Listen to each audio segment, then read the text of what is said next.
एक विशाल संघर्ष और भारी जन आंदोलन के बाद अयोध्या में रामलला विराजमान होने वाले हैं। सरकार का दावा है कि 1 जनवरी 2024 तक मंदिर पूर्ण रूप से बनकर तैयार हो जाएगा। अयोध्या में राम जी के मंदिर का निर्माण कार्य जोरों शोरों से चल रहा है, जहां हर एक छोटी से छोटी वस्तु का विशेष रूप से ध्यान दिया जा रहा है। बीते दिनों 23 अप्रैल को राम मंदिर के जलाभिषेक हेतु एक विशाल कार्यक्रम का भी आयोजन किया गया था, जिसमें कुछ पवित्र जलों द्वारा राम मंदिर का जलाभिषेक किया गया था। लेकिन शायद आप ये बात जानकर चौंक जाएंगे कि श्री राम मंदिर के जलाभिषेक हेतु पाकिस्तान से भी जल मंगवाए गए थे और उस दिन उस जल का प्रयोग मंदिर के अभिषेक हेतु भी हुआ। वो देश जो निरंतर श्री राम मंदिर का विरोध करता है और भारतीय संस्कृति से द्वेष रखता है, आखिर उस देश से क्यों मंगवाए गए श्री राम मंदिर के जलाभिषेक हेतु जल, और आखिर क्यों हुआ उस देश के पानी से श्री राम मंदिर का जलाभिषेक? पूरी कहानी जानने के लिए इस वीडियो को अंत तक देखिएगा। लेकिन वीडियो शुरू करने से पहले जय श्री राम कमेंट करना बिल्कुल भी मत भूलिएगा। 23 अप्रैल के दिन हुए श्री राम मंदिर जलाभिषेक कार्यक्रम में सिर्फ पाकिस्तान ही नहीं बल्कि अन्य मुस्लिम देशों से भी जल मंगवाए गए थे, और उन मुस्लिम देशों में बाबर की जन्मस्थली भी शामिल है। तो आखिर ऐसा क्यों किया गया? वास्तव में श्री राम मंदिर के उस विशाल जलाभिषेक में 155 देशों की नदियों के जल मंगवाए गए थे, जिनमें मुस्लिम देशों की नदियां भी शामिल थीं। इसी के तहत पाकिस्तान की पवित्र रावी नदी से भी जल मंगवाया गया था। तो आखिर श्री राम मंदिर के जलाभिषेक हेतु 155 देशों की नदियों से जल क्यों मंगवाए गए? वास्तव में इस कहानी की शुरुआत भाजपा के पूर्व विधायक व दिल्ली स्टडी ग्रुप के अध्यक्ष डॉक्टर विजय जौली के एक प्रण से होती है। धार्मिक नगरी अयोध्या में 5 अगस्त 2020 को प्रधानमंत्री नरेंद्र मोदी द्वारा राम मंदिर का भूमि पूजन किया गया था। उसी समय डॉक्टर विजय जौली ने ये व्रत कर लिया था कि वे विश्व भर की सभी नदियों के जल से राम मंदिर का जलाभिषेक करवाएंगे। 20 अगस्त 2020 से विजय जौली जल को एकत्रित करने में जुट गए और 31 महीनों के प्रयास के बाद उन्हें सफलता मिली। उनके इसी अभियान के तहत पाकिस्तान समेत कई मुस्लिम देशों की नदियों के जल भी मंगवाए गए। राम मंदिर के जलाभिषेक के लिए Trinidad, Tobago, Suriname, Mauritius, Fiji, Thailand, Ukraine और रशिया जैसे देशों की नदियों से भी जल मंगवाए गए थे।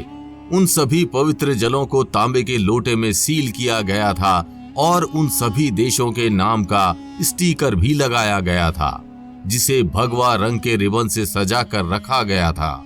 बीते दिनों अयोध्या में श्री राम मंदिर जलाभिषेक का बड़ा ही विशाल कार्यक्रम आयोजित किया गया था, जहां सैकड़ों की संख्या में राम भक्त कार्यक्रम में शामिल होने के लिए अयोध्या पहुंचे थे।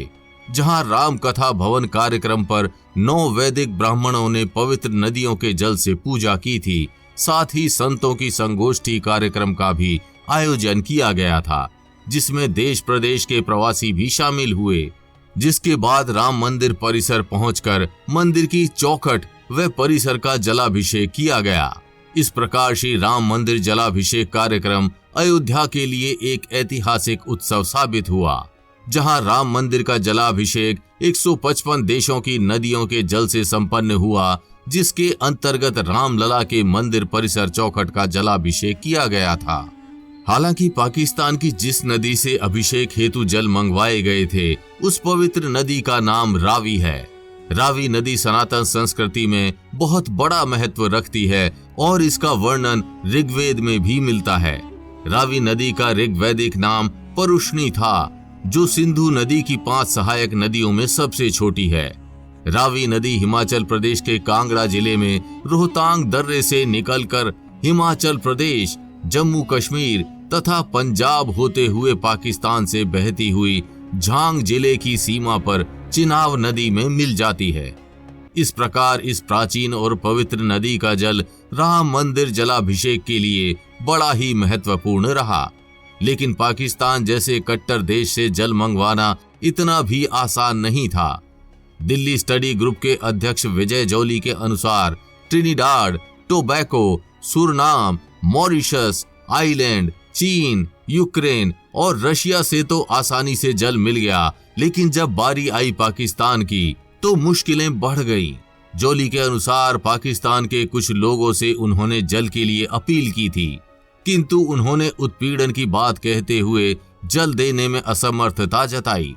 इसके बावजूद उन्होंने किसी प्रकार से रावी नदी के पवित्र जल को पैक करके दुबई भेजा और इसके बाद उस जल को भारत लाया गया। दिल्ली स्टडी ग्रुप अध्यक्ष व पूर्व विधायक डॉक्टर विजय जौली के नेतृत्व में दुनिया के 7 महाद्वीपों के 155 देशों के पवित्र जल से 23 अप्रैल 2023 को राम मंदिर जलाभिषेक कार्यक्रम अयोध्या जी में संपन्न हुआ। इस कार्यक्रम में 40 से अधिक देशों के प्रवासी भारतीयों ने बढ़ चढ़कर भाग लिया। जय श्री राम के नारों के बीच अनेक देशों के राजदूत व राजनयिक भी इस भव्य कार्यक्रम में उपस्थित रहे। Fiji, Mongolia, Denmark, Bhutan, Romania, Haiti, Greece, Comoros, Cabo Verde, Montenegro, Tuvalu, Albania और तिब्बत आदि देशों के राजनयिकों ने मर्यादा पुरुषोत्तम भगवान राम के इस ऐतिहासिक जलाभिषेक कार्यक्रम में भाग लिया। भूटान, सूरीनाम, फिजी, श्रीलंका व कंबोडिया के वर्तमान राष्ट्राध्यक्षों ने इस अवसर पर अपने शुभकामना संदेश डॉक्टर जौली को भेजे। तो आपको श्री राम मंदिर के जलाभिषेक की ये कहानी कैसी लगी, हमें कमेंट करके जरूर बताइएगा।